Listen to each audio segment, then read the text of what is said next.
Morning. Today is our last day dito sa Quezon Province dahil uuwi na tayo ng Maynila.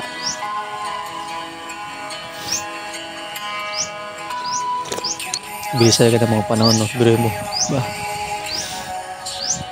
Parang kahapon lang nung pumunta ako dito. At bukas balik ulit tayo sa Manila. Mamimiss ko rin itong lugar na ito paano. Pero syempre hindi pa naman natatapos ang lahat dito. Syempre babalik pa rin tayo dito. Kasi by next year 2024 kung ipagkakalo may motor na tayo, gagawin na natin yung goal natin na maglilibot Pilipinas tayo. Moto travel adventure ang gagawin natin. Siyempre matadaanin at mababalikan ulit natin itong Quezon Province. So puntahan din natin yung mga magagandang spot o lugar dito sa Quezon. Kasi maraming mga gandang lugar dito. Napakadami. So iikutin din natin ng Quezon Province. Pupuntahan natin yung mga magagandang lugar dito. Ang sarap talaga ng gumising ng umaga dito sa probinsya ng Quezon Province. Sarap ng pakiramdam, sariwa ang hangin, di ba? Yung tipong bubungat sa'yo ganitong kapaligiran.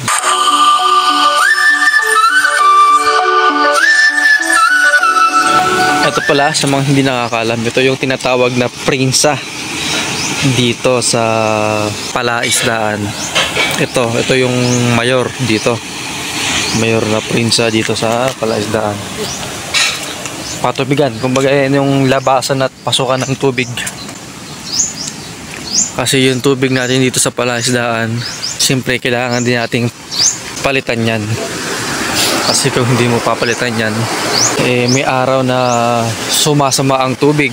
So hindi yun maganda para sa mga isda, sa mga bangus na pinapalaki dito sa Palaisdaan. So kailangan nating magpalit ng tubig pag kinakailangan. Pag magpapangit na ang tubig, kailangan nating palitan. So dito manggagaling ang tubig. So yung pinsang yung nakatabla to. Pero kagandahan dito sa Palaisdaan ito, no? Naka chain block, no? So madali na lang. Karaniwan kasi yung prinsa, yung lang yung mga ganon na susukitin mo lang ng panungkit yung mga tabla. So may mga pagkakataon, may mabibigat na tabla, mga panaray. At least dito, ito naka-chain block. So ihilahin mo nilang nang ihilahin itong kadena. Paangat na yung kanyang mga tabla at makakapagpalabas at makakapagpapasok ko na ng tubig galing sa ilog. Ito yung ilog. Low tide tayo ngayon. Ito yung ilog. Doon naman paglabas mo doon sa dulo ron, doon yung dagat. Nanghuli kami ng isda mga guys. Nanghuli kami ng isda. Dami na namin nahuli oh. Panangalo. Ibongs po.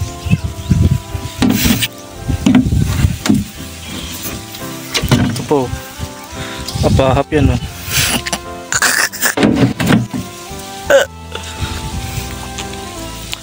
Ano sige, amay sinuntok ko mukha mo. Tayo ngayon guys.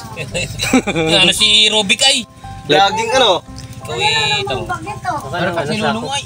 Ano po kay Bush? Napili mo. Dan. Aray ko. Ito na ha.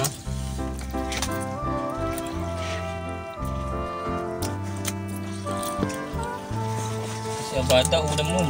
Kaya po na nga ilagay. Ikat no? Bumili kang iyo eh. Ay George, pagtuloyin mga George. Ngayon ang ating huling araw dito sa Palaisdaan na to, mga Chingshanglo. Grabe. Alam mo yung pakiramdam na malungkot na excited malungkot kasi syempre, 'di ba? Ilang panahon din tayong namalagi rito sa palaisdaan na to. So, mamimiss ko rin tong lugar na to. At excited kasi syempre makakauwi na tayo ng Maynila. Babalik tayo sa Maynila at muli ay makakasama natin ang ating pamilya. Miss ko na dalawang pamangkin. Yung dalawa kong makulit na pamangkin. Miss ko na kaya excited. Siyempre, hindi ko rin malilimutan tong lugar na ito. Isa to sa lugar na to na pagpapasalamat ko. Una sa Diyos, siyempre. Tapos dito. At masasabi ko, no, dahil sa lugar na to, masasabi ko na yung motor na kukunin natin by next year, masasabi ko na talagang pinaghirapan at pinagpaguran ko. Kasi hindi rin naman biro yung mga pinagdaanan natin dito sa palaisdaan, kasi hindi talaga madali ang trabaho sa palaisdaan.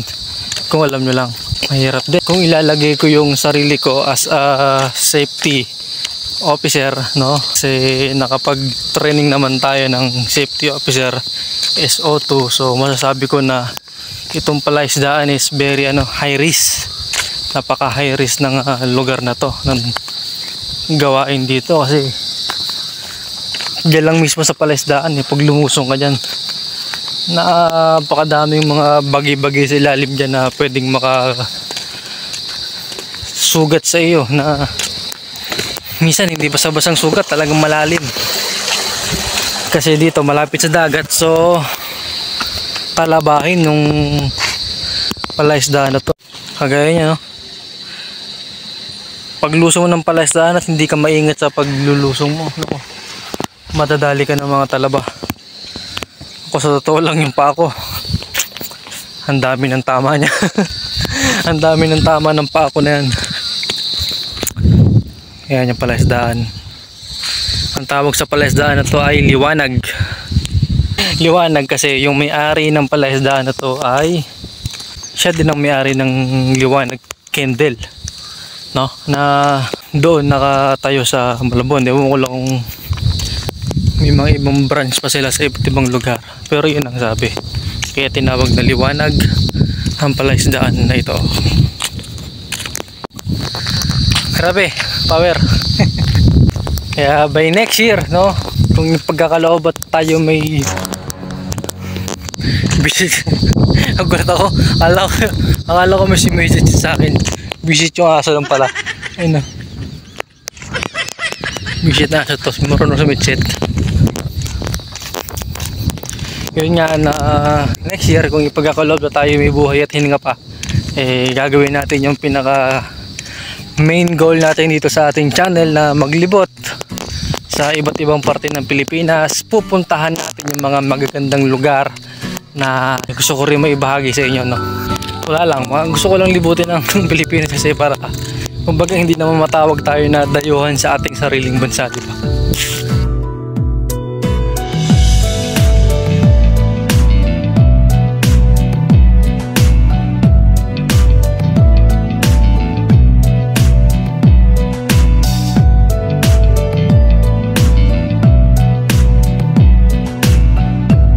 So maraming magagandang lugar sa Pilipinas nakikita ko pa lang sa mga napapanood ko, talagang inganyo kung papuntahan.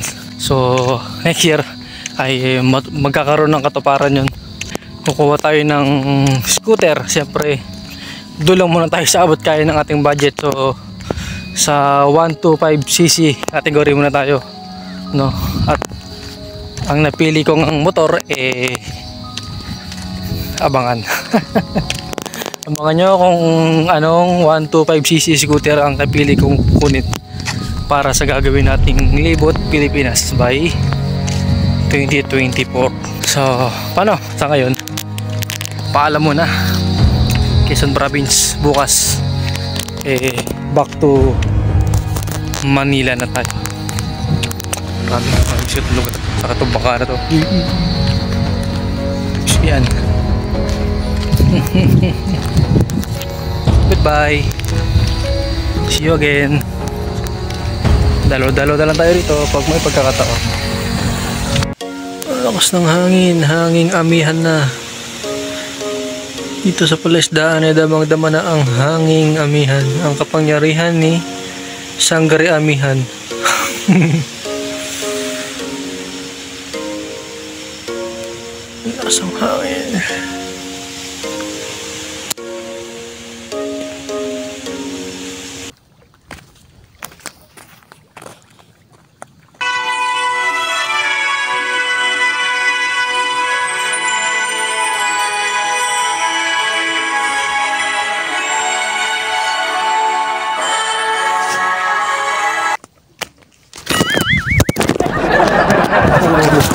Nadurog!